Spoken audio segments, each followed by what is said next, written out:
Thanks so much for joining us. I am Bukola Agbakisu. On the news, African leaders redirect focus on human capital development, investment in key sectors. Ogun State government enhances technical education with multi-million naira project at Moshood Abiola Polytechnic, Abeokuta. Nigeria accounts for 20% loss of $10 billion by African countries through illicit financial flows. Pope Francis arrives Iraq on first international trip since COVID-19 outbreak. You learn more from failure than from success.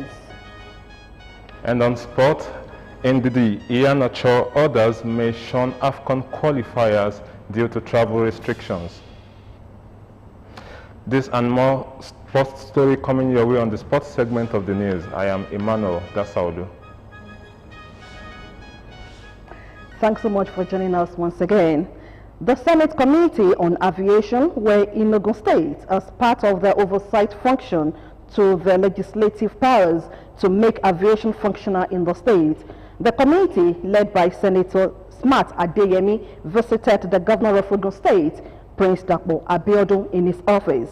Governor's office correspondent Tunde Olaniran reports that the governor made a strong case for the federal government to support the completion and operation of Agrocargo Airport in Ileshan for its economic advantage as the first and only cargo airport in the country. His reports.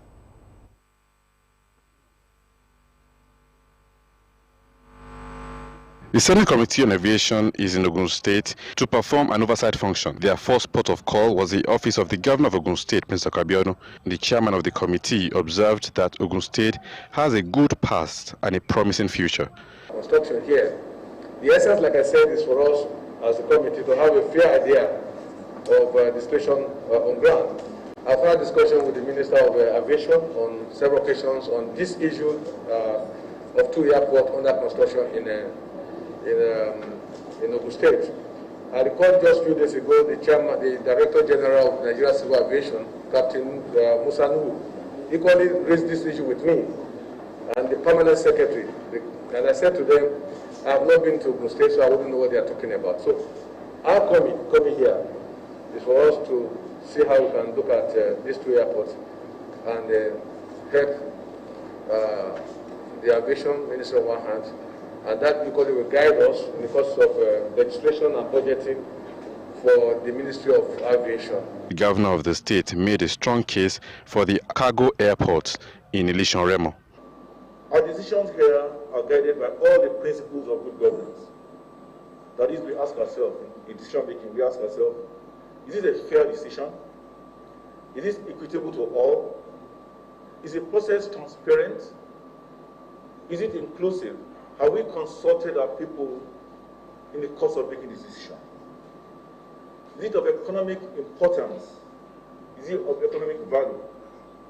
Will it positively impact the life of our people? This administration is deliberate and methodical.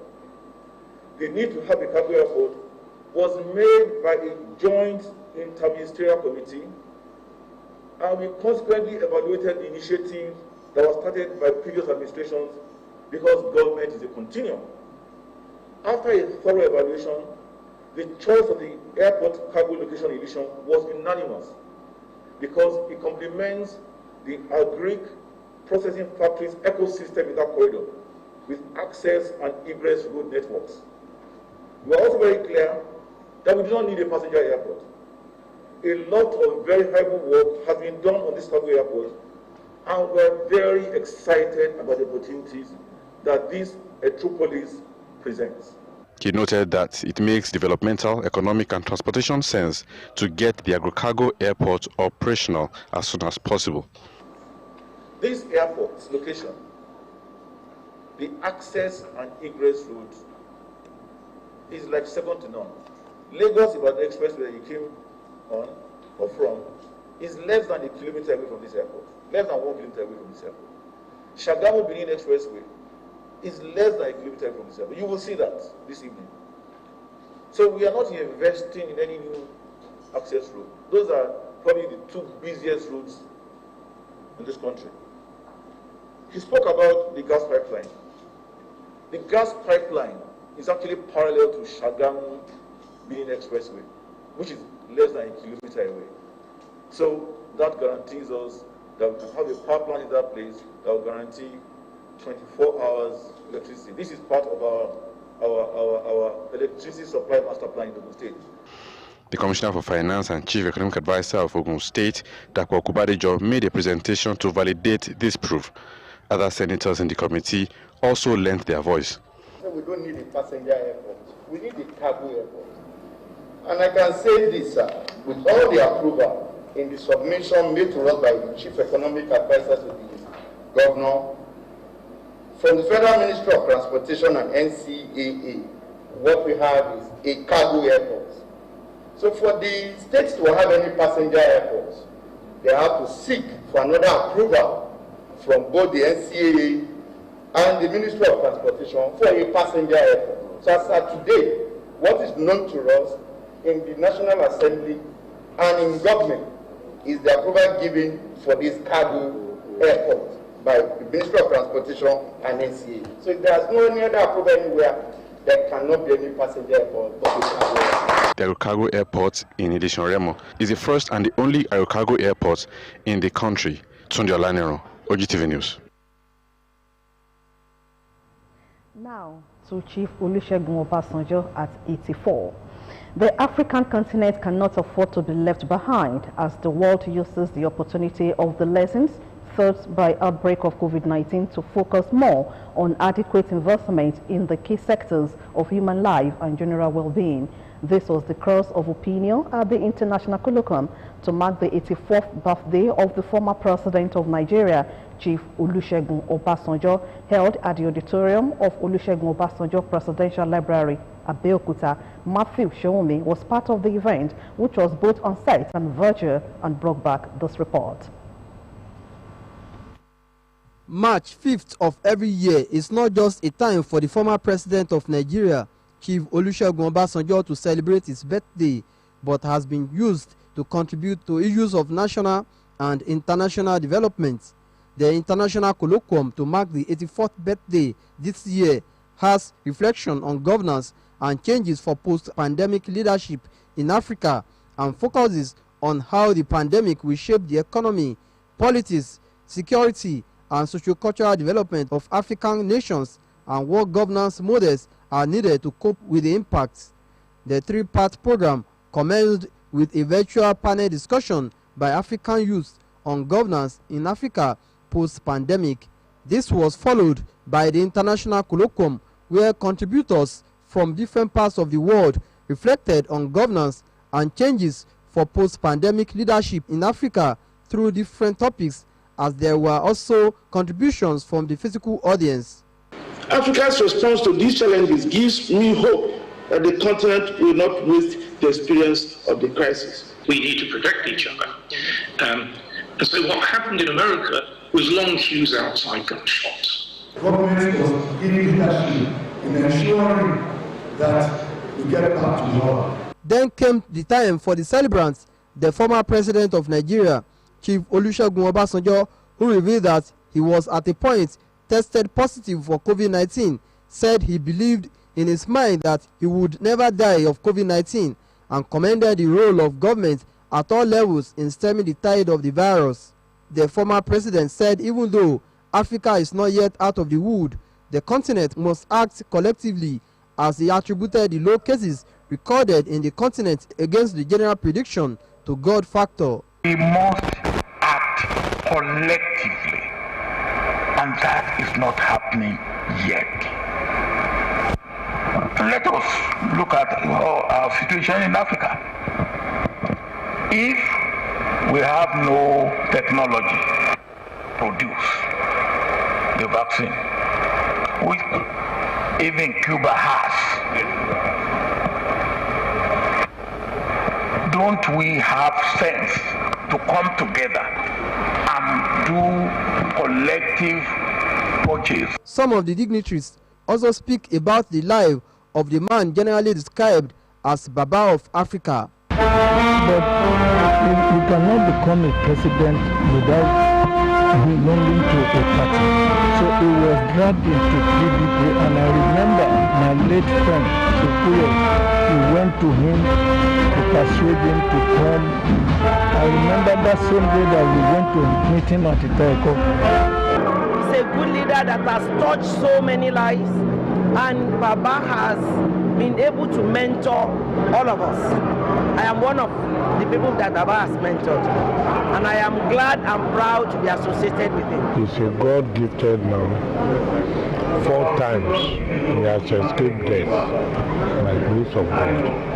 Was in Congo, was in Abacha. The cutting of the birthday cake and different performances were used to mark the 84th birthday.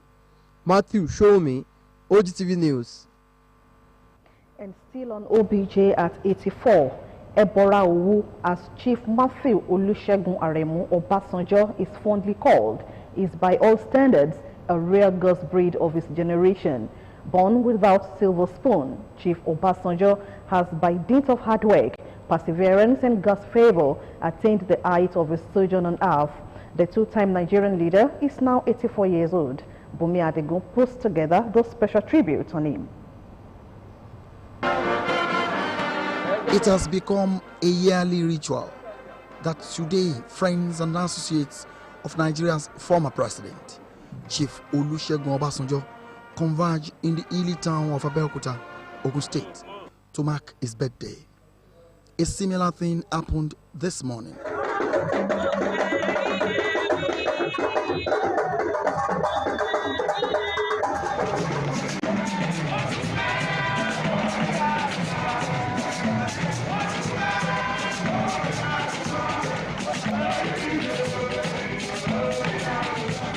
Friday, 5th March 2021 is another day to celebrate this outstanding African and global citizen as he turns 84 years.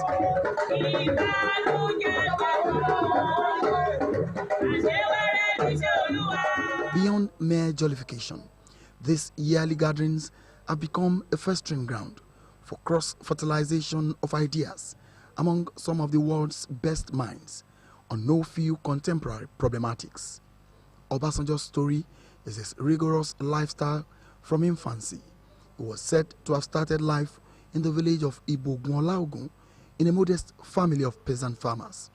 So his life began under very strict, Spartan and austere circumstances in the family's small holdings of cocoa and kola nut farms. I was born by illiterate parents. My father, my mother never went to school. We lived in a village. The next community or the next settlement or the next village is about the limit of our world, so to say. Maybe because what we needed in the village were very few. Although, comparatively, if you look at it at time and now, we were very poor, but we were not in want. Our parents gave us the best within the limit of their resources. The best within the limit of their resources. This made him extremely serious-minded and focused on making a difference. Even more than that, his Owu subgroup of Yoruba nationality are known as ancient warriors. Indeed, his own direct forebears were known as fearless fighters and played gallant roles, especially during the days of the so-called Yoruba Wars from 1789 to 1880. From his military life to being a civilian president and a force to reckon with in Africa, Chief Olusegun Obasanjo has fulfilled all his dreams. His type gets a place on the more sunny side of history, as they end up being counted as patriots without borders and greatest of men. Chief Olusegun Okikiola Obasanjo is now 84 years and still very strong and agile, without relenting at giving his services at any level when the need arises. Happy birthday to Chief Matthew Okikiola Aremu Obasanjo. Bumi Adigun, Ogtv News. Here is wishing Chief Olusegun Obasanjo good health and sound mind as he's celebrating 84 years on earth. Now to other stories. Ogun State government has commissioned 80 million naira worth of information communication technology ICT TECH fund project, which includes 280 sets of computer systems, generator, among others, to boost the institution technologically. The State Commissioner for Education, Science and Technology, Honorable Abayomi Arigbabu, while commissioning the project at Moshood Abiola Polytechnic, Abeokuta, reiterated government's efforts towards integrating technology into teaching and learning activities, pointing out that the provision of the equipment was apt at the time when virtual learning is the order of the day. Arigbabu, who applauded the initiative of the institution's management towards accessing the fund, said the use of technology in all spheres of human endeavor could not be overemphasized. The commissioner revealed that primary and secondary schools in the state would also be provided with adequate ICT equipment as well as resource centers in each local government area to enable learners prepare adequately for the future.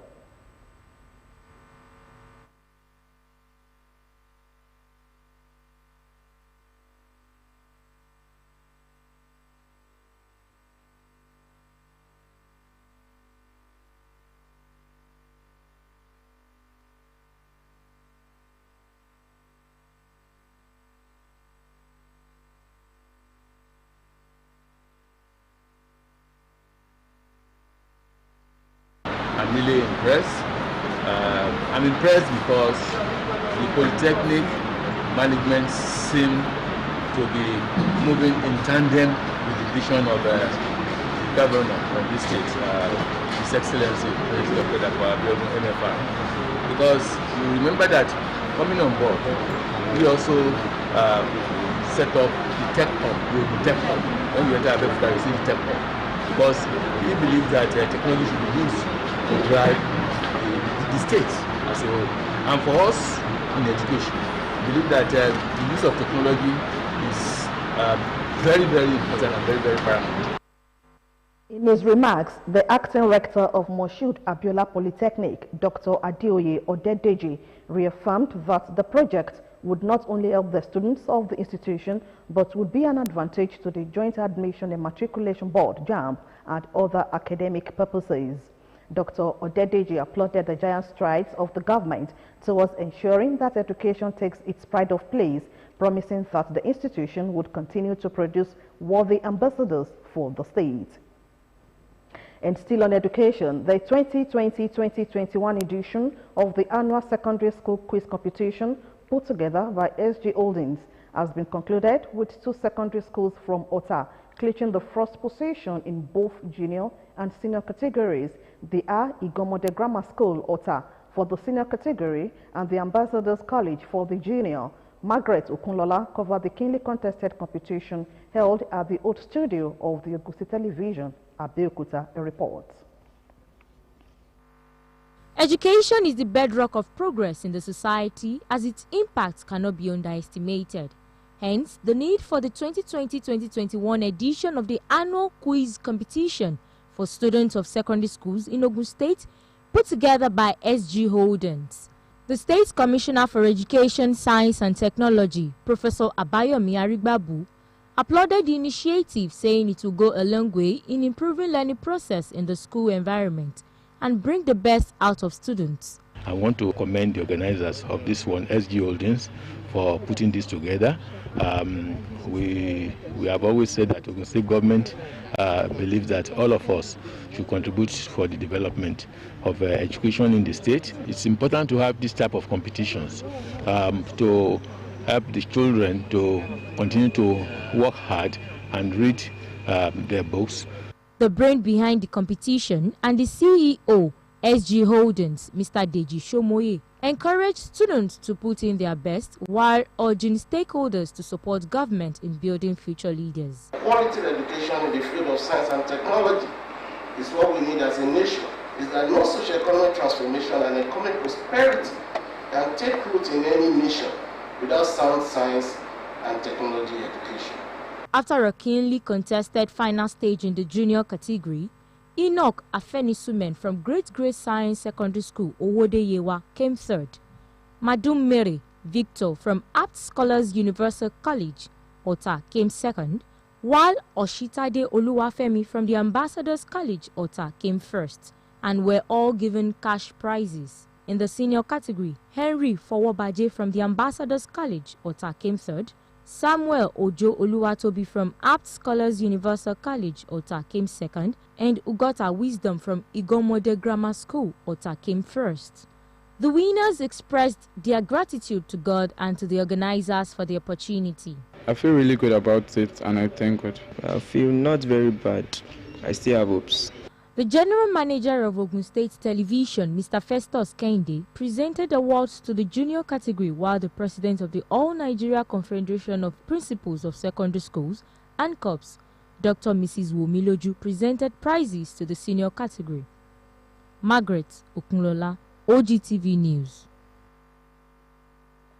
On COVID-19, Nigeria on Friday commenced its COVID-19 vaccination as a medical doctor, Cyprian Gong of the National Hospital Abuja, received the first and symbolic jab of the AstraZeneca Oxford COVID-19 vaccine.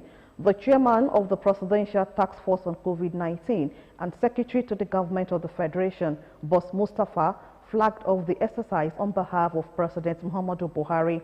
In the symbolic act, 4 frontline workers, 3 men and a woman, were the very first to receive the vaccine, which was administered in 1 dose each via injection. Declaring the vaccine safe and certified by NAFDAC, the Minister of Health, Dr. Osage Ehanire, commended the frontline workers for their tireless efforts in the face of the pandemic, paying tribute to all those who lost their lives in the line of duty and outlining the criteria for eligibility and nationwide administration.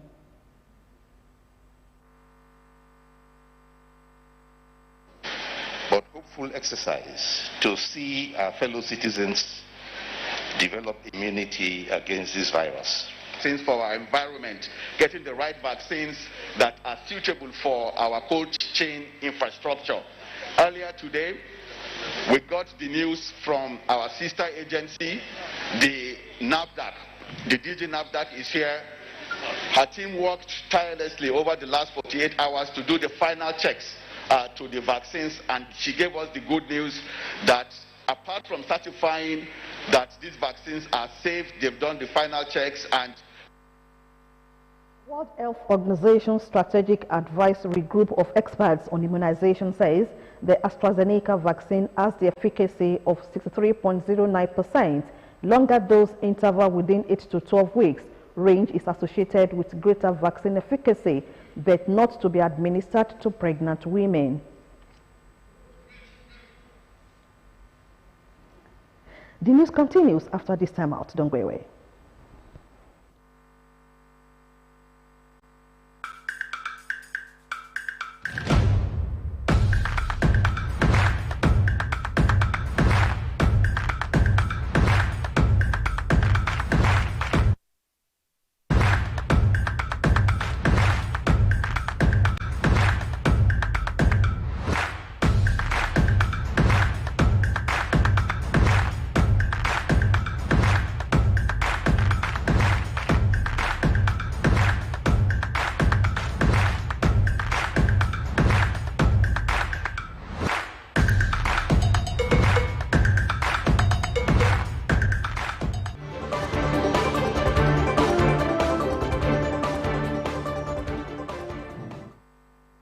Thanks for joining us in part 2 of the news. And still talking COVID-19 vaccine, President Muhammadu Buhari and Vice President Yemi Osinbajo are to take the vaccine on Saturday in a live telecast.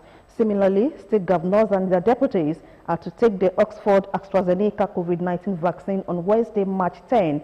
Dr. Kayode Fayemi, the chairman of Nigeria Governors Forum, NAF, and Governor of Ekiti, disclosed this at a virtual news conference.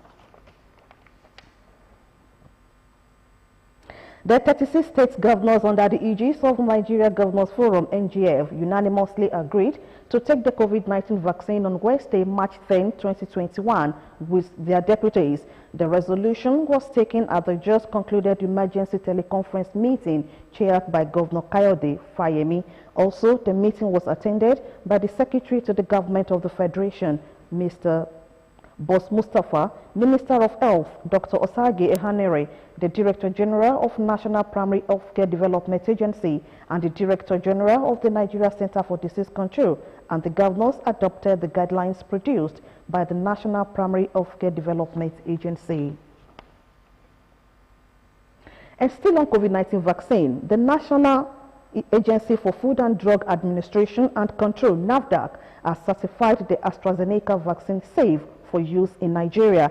The Minister of Health, Dr. Osage Ehanere, announced this on Friday at an event held at the National Hospital in Abuja, the nation's capital. He explained that the government agency cleared the vaccine for use in the country after it concluded its final test on it. The long-awaited day is here, on which Nigerians can now join others in the global community to be vaccinated against the dreaded COVID-19 virus. Away from COVID-19 vaccine now, President Muhammadu Buhari has told the nation's new service chiefs that they only have few weeks to secure the country. President Buhari said he expected that before the rainy season, they would have secured the country to the level that farmers would have fled their farm in different parts of the nation would have developed enough confidence to return to the farms.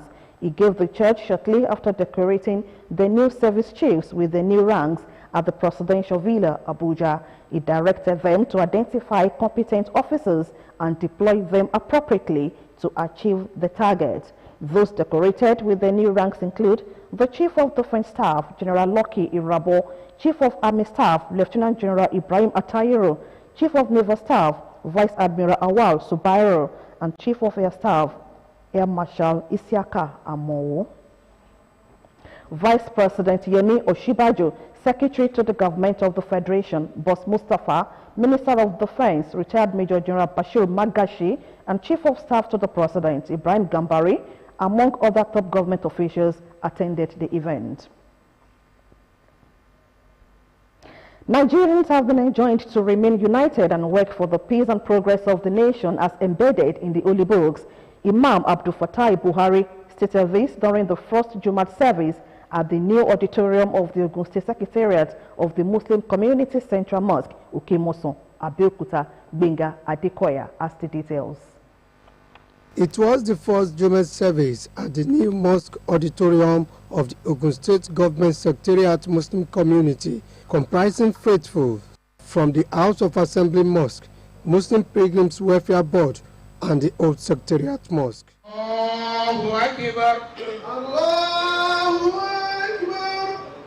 During the service, Imam Abdul Fattah Buhari admonished the congregation to be steadfast and show love to one another.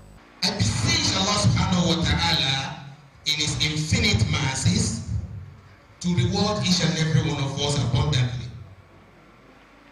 and to give us what he has promised us through his prophet and disgrace us not in the day of resurrection. Ogun State Deputy Governor, Engineer Noimot Salako Oyedele, and the State Head of Service, Alhaja Selimot Otun, led other Muslim faithful to give glory to Almighty Allah for the new mosque. Alhamdulillah, all glory to Almighty Allah that has made today possible.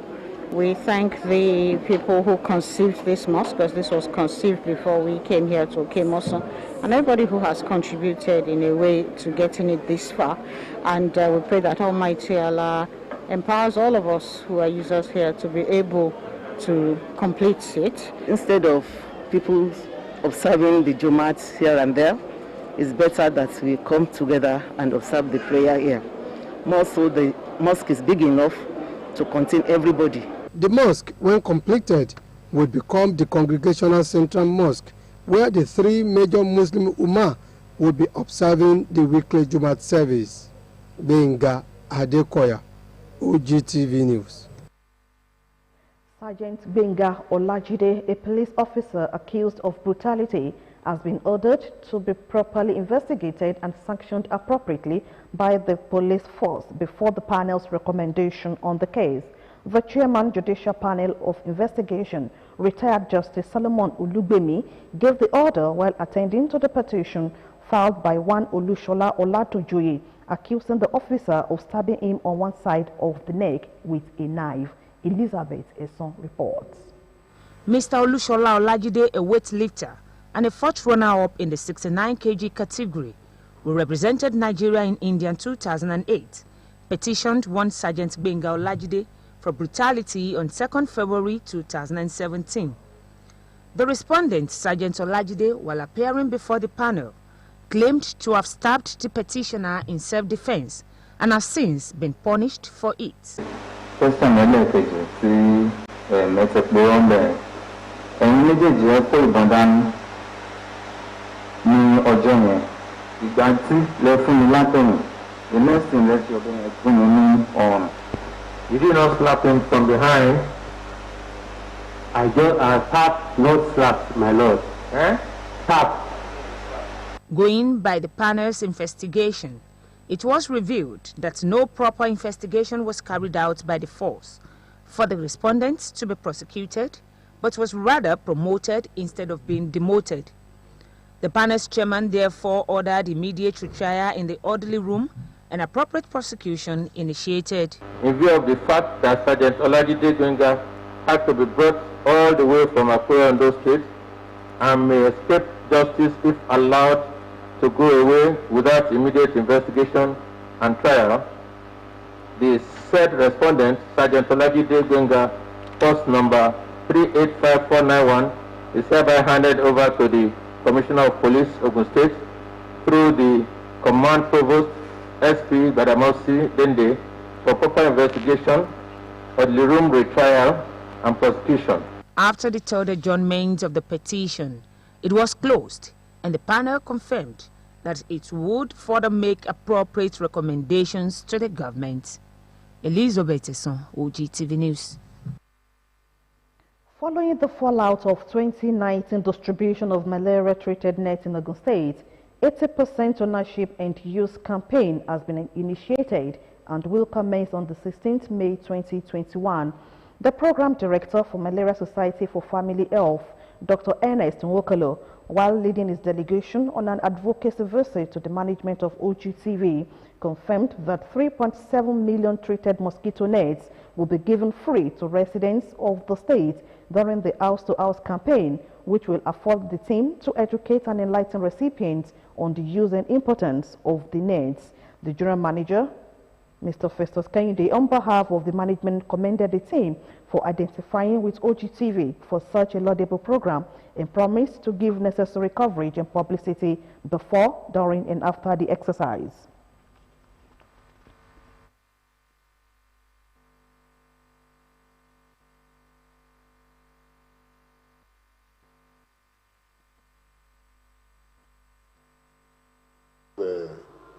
Take us as a partner, like you have said. We want to partner you in this. We want to ensure that our people benefit from this, and that Ogtv will also play an impact and a prominent role in ensuring that that happens. So,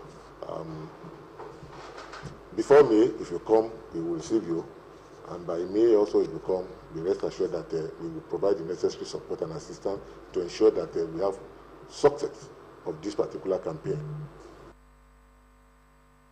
The project director, who later spoke with Ogtv News after the visit, revealed what necessitated the visit. Some people did not collect the nets. Now, what we have been scoring as achievements in other states have been that we were able to distribute all the nets, and we want that to happen here. The last time we came here, some people did not collect the nets, some people did not use them, some people misused the nets. So we want to work with the media to correct some of these lapses. Towards a successful 2021 trade fair in Ogun State, the State Chambers of Commerce, Industry, Mines and Agriculture has paid a courtesy visit to Ogtv to solicit adequate media coverage of the annual event and for a healthy partnership. The president, Alhaji Wasiu Olaleye, who led the team, confirmed that partnering with Ogtv for the annual event will give credence to the recorded achievement of the chamber in the state.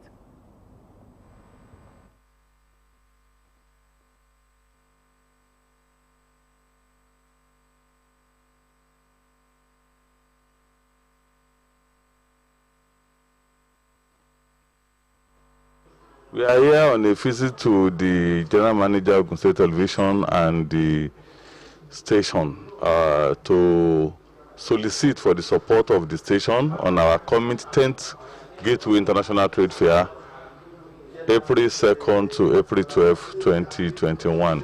The trade fair, as you know, is an opportunity for private businesses to come together, not just the private business, but also the public sector, to come together and enable the people to know what they do, you know, in terms of enterprise, in terms of commercial items, in terms of many things, everything. It is extremely important that we partner with a premier electronic media like Ogtv in order to be able to get across to so many people.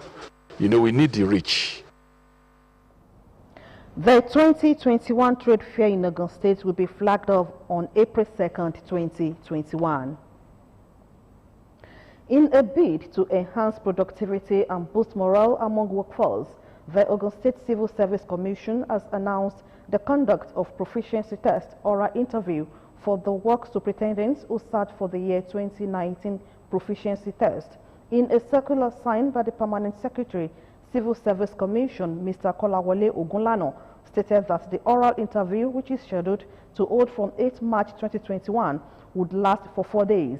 Candidates who sat for work superintendents, driver and mechanic categories are scheduled for day 1 and 2. Those who sat for electrical, furniture, general fitting, and refrigerator and air conditioning are scheduled for day 3, while those who sat for welding, painting, bricklaying, plumbing, tailoring, printing, tractor mechanic, and architectural draftsman are slated for the last day. All candidates are therefore enjoined to attend the interview on the day scheduled for their trade with their original credentials and are to dress formally.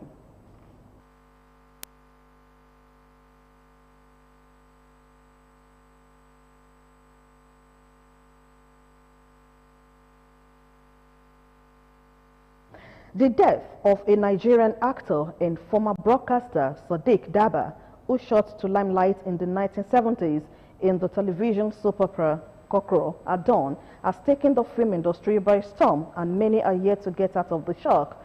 Sadiq Daba passed away on the evening of Wednesday, March 3, 2021, after a protracted battle with leukemia and prostate cancer. On Glimpses this week, we take a look at the life and times as the cock has stopped crowing at dawn for him.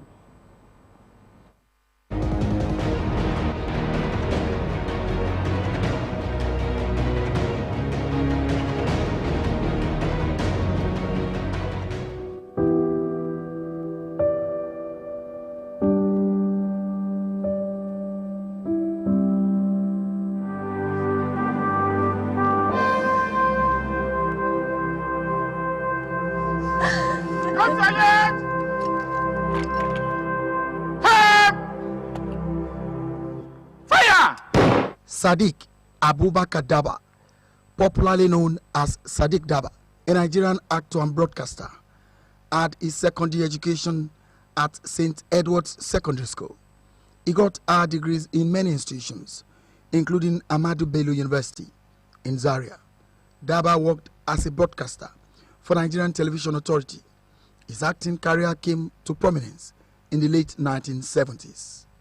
For many Nigerians who grew up in the 70s and 80s, Daba's defining role on the Nigerian Television Authority's soap opera, Cock Crow at Dawn, inspired them. You can hear the birds sing in the morning.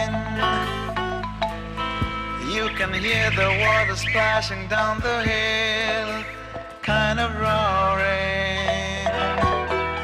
He was fondly known by his character, Beatrice. He brought his stellar art to another production of NTA, Behind the Clouds. When Nollywood was at its teething stage, Daba was one of the iconic stars who graced the screen. He starred in Nightmare, a 1995 film by Zik Zulu, which starred Sandra Achums, Pete Edochie, and Onyeka Wenu, among others. Daba breathed life into many characters on TV. He will keep on killing until his thirst for blood is quenched. He is a highly disturbed individual, deranged, devoid of any human compassion. Mutumin banza daga ganin mutane kawai sai ka bi su zuwa jeji baka san su ba. I am African, whether south, east, west, north. I am African, and I have a story to tell, which is positive. In 2015, he won Africa Movie Academy Award for Best Actor for his role as Inspector Waziri in October 1. Daba announced his diagnosis of leukemia and prostate cancer in 2017 and was supported with fundraising by several Nigerians when he thought the storm was over. Thank you, Nigerians. You have done us proud in helping Sadi. You have done us proud in helping Sadi. In 2018, he was given the title Gakuan Nollywood. When translated from Hausa language, it means Shield of Nollywood by the stakeholders in the industry. On 3rd February 2018, Daba joined Project Pink Blue to work against cancer to commemorate World Cancer Day. His last role on the big screen was on Citation, a Kunle Afolayan movie about sex for grades practice in tertiary institutions. Miss Olua, are you implying that your course supervisor, a senior lecturer of this university, a professor of international repute, attempted to assault you? He was rumored dead on more than one occasion, but each time he emerged with an indefatigable spirit to live life to the fullest. During the press conference of Citation last year, Daba thumped his chest and boldly told journalists gathered that he refused to give up even when it seemed there was no hope. Is this about protecting Nigeria, or the fact that one of your own, a man of clergy, was busy molesting young boys? How dare you! How dare! May God continue to rest his soul. That was glimpses for this week. Up next is business news. Don't go away.